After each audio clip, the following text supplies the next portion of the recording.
In the heart of the city, where the buzz of daily life mingles with the quiet desperation of unseen struggles, a scene unfolds that will challenge the very essence of justice and humanity. On a bustling street corner, beneath the unblinking gaze of security cameras and the watchful eyes of the community, an incident erupts that will capture the nation's attention and stir the soul of every viewer. Imagine a young girl, her dreams as vast as the sky, yet confined to the limits of her wheelchair. Sarah, with her infectious laugh and undying spirit, has always been more than her disability.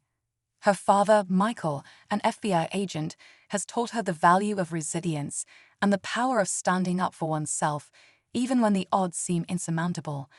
Today, like any other day, she was navigating the complexities of the urban jungle, her independence as fierce as the midday sun. But as fate would have it, a misunderstanding escalates into a confrontation that no one saw coming. A police officer, his judgment clouded by prejudice and haste, crosses a line that is both moral and legal.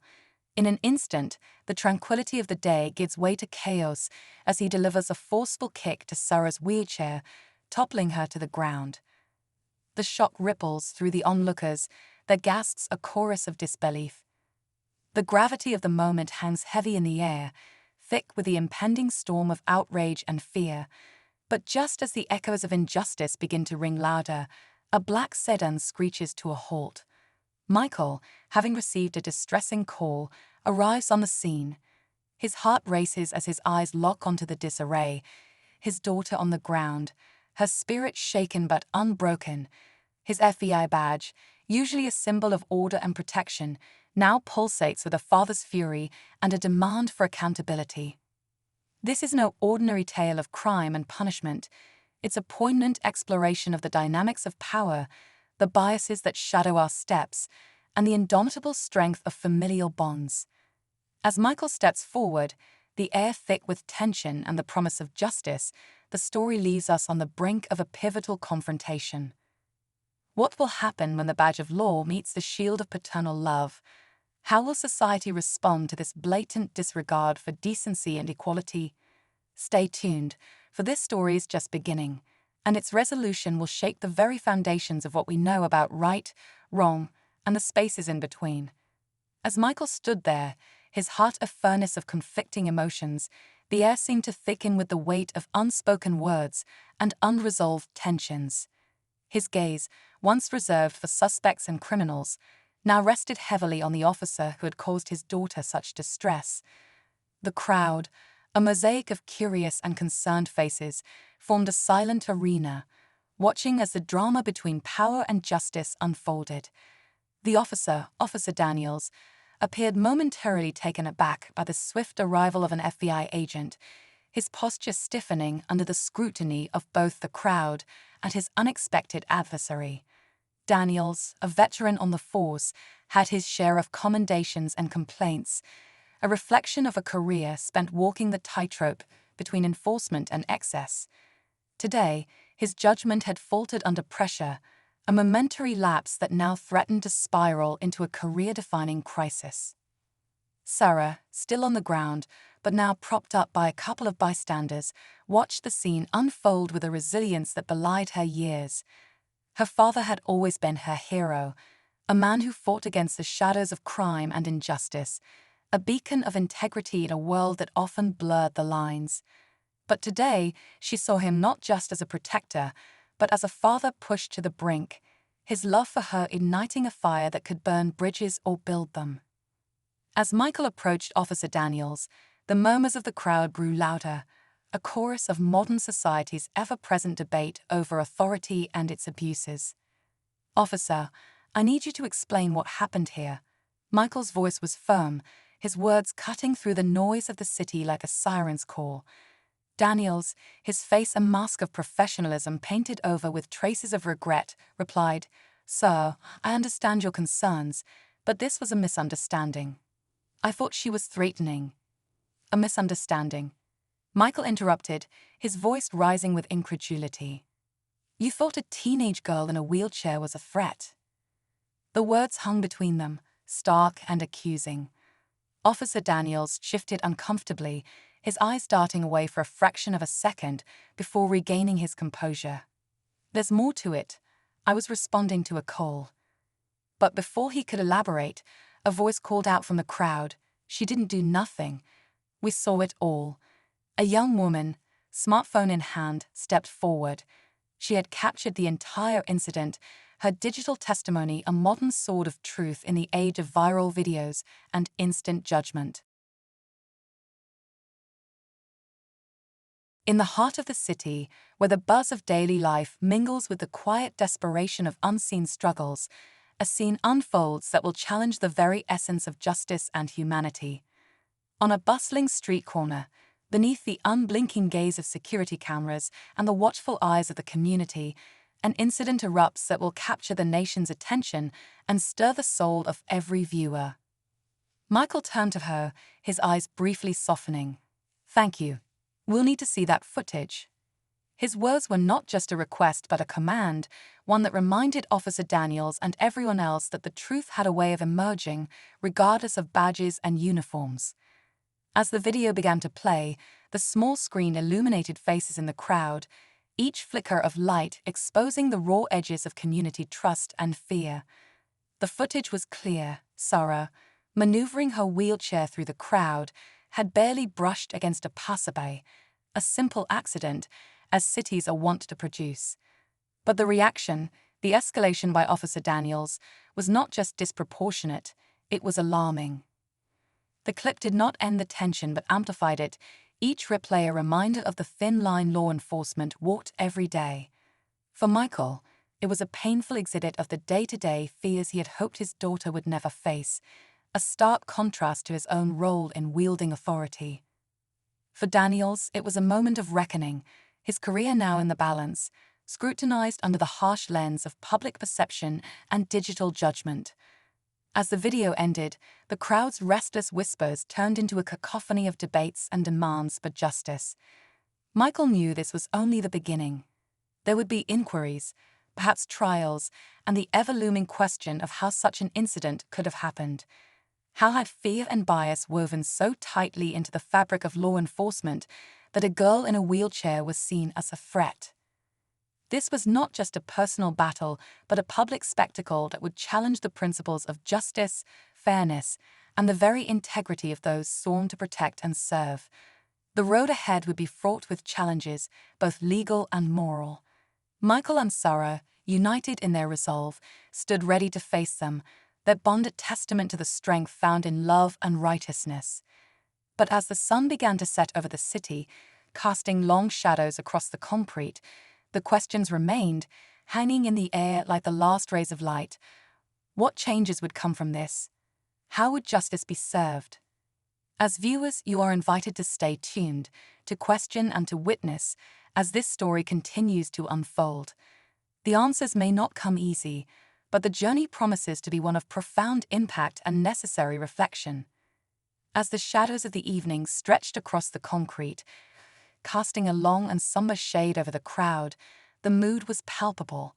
Within that growing darkness, the story of Sarah and Michael was beginning to echo far beyond the confines of the busy city street where it began. News vans with bright lights and eager reporters began to converge on the scene, each looking to capture the unfolding drama from their own angle, turning personal pain into public spectacle. Meanwhile, at a quiet coffee shop just a block away from the chaos, a group of Sarah's friends gathered around a small table, their faces illuminated by the soft glow of their smartphones. They were teenagers who had grown up in the digital age, where every moment was captured and every injustice potentially viral. As they shared the video among themselves and discussed what they had witnessed, they were not just passive observers, but active participants in a narrative that was all too familiar. Each shared stories of their own encounters, the microaggressions that often went unnoticed by those who didn't live them. Together, they began to form a plan to support Sarah and use their voices to amplify the issue. Back at the scene, Officer Daniels was being questioned by his superior, Lieutenant Morris, a stern woman with decades of experience who had seen her fair share of mistakes made under her command. The lieutenant understood the weight of the badge and the burden of proof, As she listened to Daniels recount his version of events, her expression remained unreadable, her mind racing through the implications of his actions on the community, and more critically, on the trust that was so hard to build between the police and the public.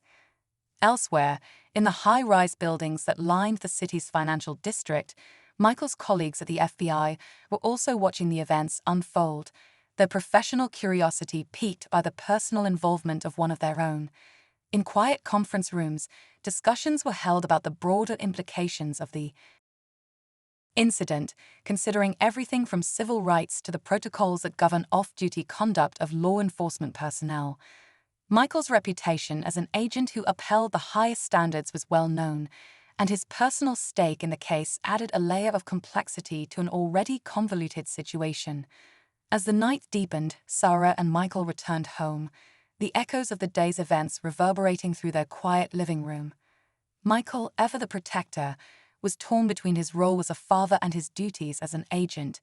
He knew that the battle ahead would be fought in the court of public opinion as much as in any courtroom. Sarah, for her part, showed a resilience that was beyond her years. She was determined not to be seen as just a victim, but as a catalyst for change, her experience a rallying cry for those who felt voiceless. They discussed their next steps, knowing that the road ahead would be difficult and the eyes of the public would be on them. Michael reached out to a trusted attorney, an old friend from law school who specialized in civil rights cases, while Sarah began drafting a blog post to share her side of the story. Together, they planned to fight not just for justice in this case, but for broader changes that could prevent such incidents in the future. As each character played their part, the story of that day wove itself into the fabric of the community. The tension remained high, the questions numerous, and the answers elusive. The night ended with no resolution, only a commitment from all sides to seek justice and truth in the face of adversity. This was not the end of the story, but the beginning of a conversation that could, perhaps, lead to meaningful change. The air was thick with anticipation as the city awoke to headlines that splashed across every newspaper and digital screen. Local FBI agent's daughter assaulted by police. A call for justice read one headline. Community demands action after disturbing confrontation goes viral, declared another. The incident involving Sarah and Officer Daniels had escalated from a local disturbance to a national conversation about police conduct and accountability. In the heart of this storm, Sarah's blog post went viral overnight. It was a poignant, powerful piece that detailed not only the events of the day, but her life as a young girl facing the world from her wheelchair. Her words resonated with a wide audience, turning her from a silent victim into a vocal advocate for change. The response was overwhelming, with messages of support pouring in from around the globe, each one a testament to the power of speaking out. Meanwhile, Lieutenant Morris, feeling the pressure from both the public and her own conscience, initiated a formal inquiry into the incident. The internal investigation was tense, with every officer in the precinct feeling the scrutiny as they awaited the outcome. Officer Daniels, placed on administrative leave, faced isolation from his colleagues, many of whom were conflicted between their loyalty to the badge and their sense of justice. As the investigation deepened, Michael prepared for the impending legal battle with a grim determination. His meetings with his attorney were long and often late into the night, poring over case law and precedent, strategizing every move. His dual role as an FBI agent and a father seeking justice for his daughter put him in a unique position to push for transparency and fairness in the proceedings. At the same time, Sarah's friends organized a rally in support of her cause. The event was planned right in the heart of the city, a peaceful protest aimed at advocating for disability rights and reform in police practices. As the day approached, the tension in the city built up, like the quiet before a storm, with the community bracing for what was promised to be a massive turnout. The eve of the rally found the city at a standstill. News trucks lined the streets, their satellite dishes pointed skyward, ready to broadcast the events as they unfolded. The local police, under intense scrutiny, prepared for the crowd, their every action watched closely by the public and media alike. In the quiet of his home, Michael sat with Sarah, reviewing the speech she would give at the rally. It was a powerful call to action, a plea for empathy and change. Tomorrow, we stand together not just for me, but for every person who has ever felt overpowered or overlooked, Sarah read aloud, her voice steady and strong. Michael listened, pride and fear mingling in his heart. He knew the weight of her words and the importance of the moment they were about to face. Together, they were about to step into the heart of the conflict, pushing the story to its peak, where the voices of many would join in a crescendo of demand for justice and understanding.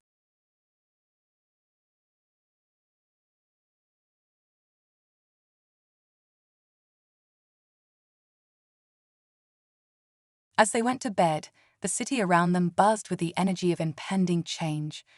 The next day would be crucial, a defining moment in their fight, and as they dawn broke over the city with the first light casting long shadows across the gathering crowd. The air was charged with a palpable sense of anticipation and determination as people from all walks of life converged on the square. Among the sea of faces, there were banners waving gently in the early morning breeze, each one a silent testament to the community's demand for justice and reform. As the crowd swelled, Sarah and Michael arrived, their presence immediately drawing attention. Cameras flashed and microphones were thrust forward, eager to capture the words of a young woman who had become the face of a movement overnight. Just as they made their way to the front of the gathering, a sharp, unexpected commotion stirred at the edges of the crowd. From the throng of people emerged a small group of counter-protesters, their signs clashing with the messages of the main rally. Their presence was a stark reminder of the deep divisions that the incident had exposed within the community. Tensions quickly escalated as voices raised and chants met with counter-chants, the atmosphere turning from peaceful protest to a standoff brimming with potential conflict. In the midst of this brewing storm, a surprising figure made his way through the crowd towards Sarah and Michael. It was none other than Officer Daniels, the man at the center of the controversy. His appearance was unexpected, and his face bore the strain of the days that had passed since the incident. As he approached, whispers rippled through the crowd, and all eyes were on the unfolding scene. Officer Daniels, his expression solemn, asked to speak to Michael and Sarah privately.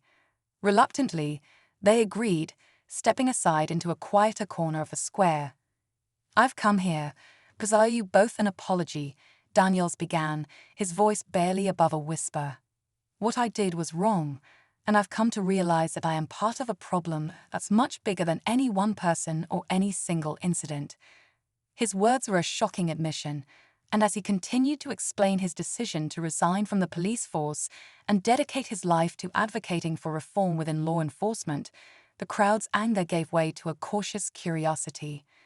This twist was unexpected, turning what many anticipated to be a simple narrative of victim and villain into a complex dialogue about change and redemption.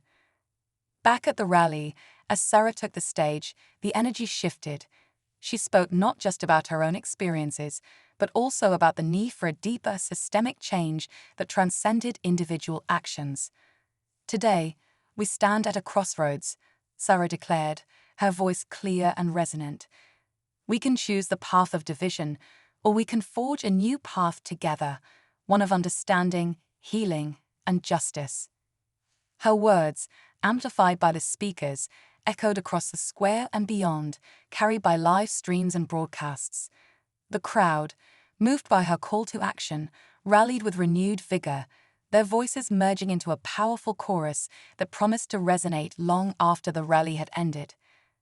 As the sun climbed higher in the sky, the day unfolded with peaceful demonstrations, speeches, and dialogues. The presence of Officer Daniels and his unexpected pivot from adversary to advocate added a layer of complexity and hope to the narrative, suggesting that perhaps change was possible, not just in the city but across the nation. The story was far from over, and the stakes were higher than ever, but as the day wound down, there was a sense of cautious optimism in the air. The fight for justice and reform would continue, but now it was fueled by an unexpected alliance and a community's resolute demand for a brighter, more equitable future. closed their eyes, the father and daughter held onto a shared resolve, ready to face whatever the dawn might bring. As the rally drew to a close, the atmosphere was charged with a mix of hope and determination. The crowd, once a diverse tapestry of opinions and backgrounds, had unified under the banner of change, their voices echoing Sarah's calls for justice and reform. The square, which had been a stage for confrontation, was now a beacon of collective resolve. Just as the participants began to disperse, a flurry of activity at the fringes caught everyone's attention. The mayor, accompanied by city officials, made an unexpected appearance, their arrival unannounced but unmistakably significant. The crowd, sensing the importance of the moment, gathered once more, their murmurs turning into a hushed silence as the mayor took the stage. With the eyes of the city upon her, the mayor addressed the assembly with a tone of solemnity and urgency. "Today we have seen the power of community and the strength of voices calling for change," she began. "It is clear that what happened to Sarah is a symptom of a larger issue that we can no longer afford to ignore." She continued, announcing the formation of a new task force dedicated to overhauling police training and accountability measures, with Sarah's incident as the catalyst.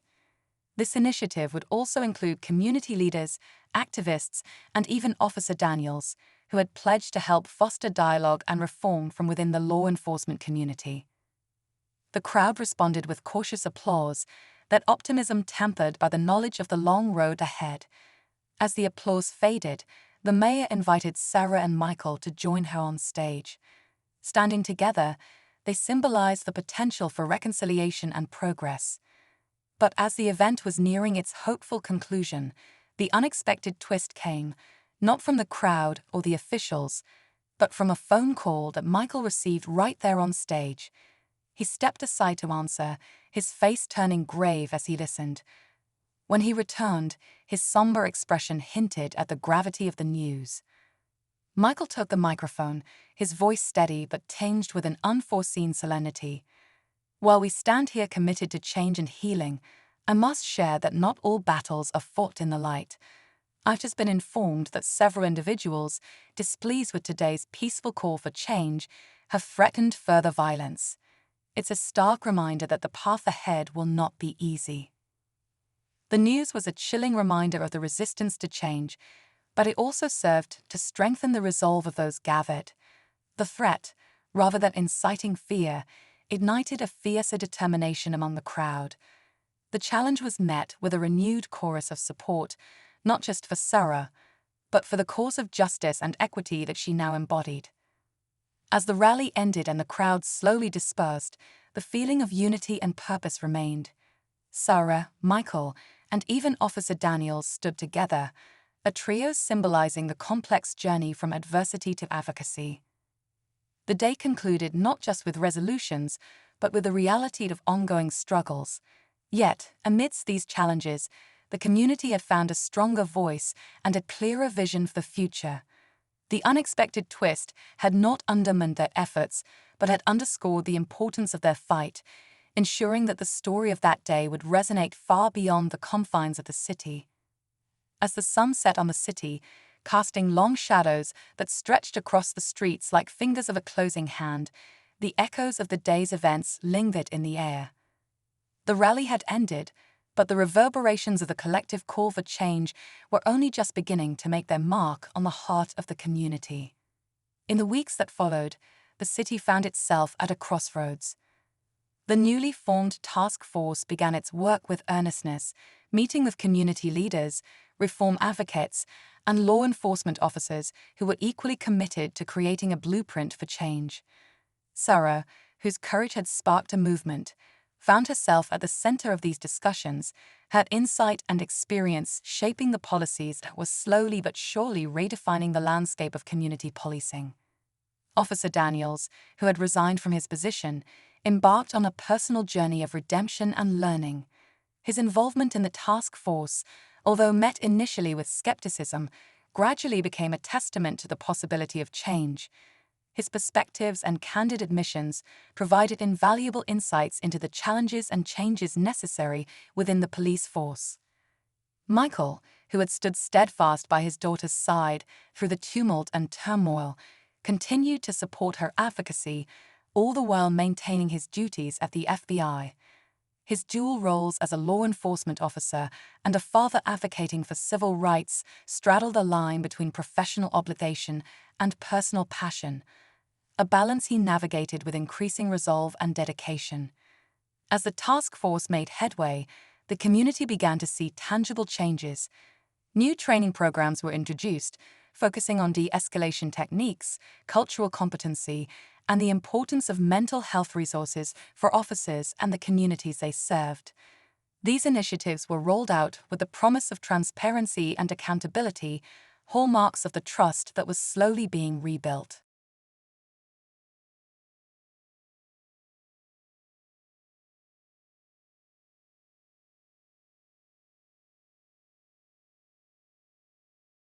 Meanwhile, Sarah's blog became a beacon for those seeking to understand and engage with the issues at hand.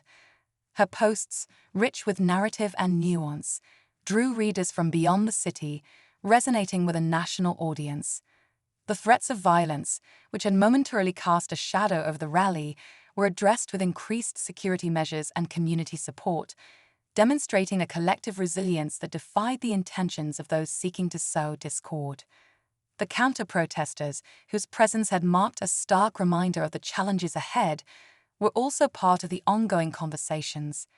Some, swayed by the sincerity and commitment of the task force's efforts, began to engage in dialogue, their previous opposition giving way to a cautious yet growing understanding.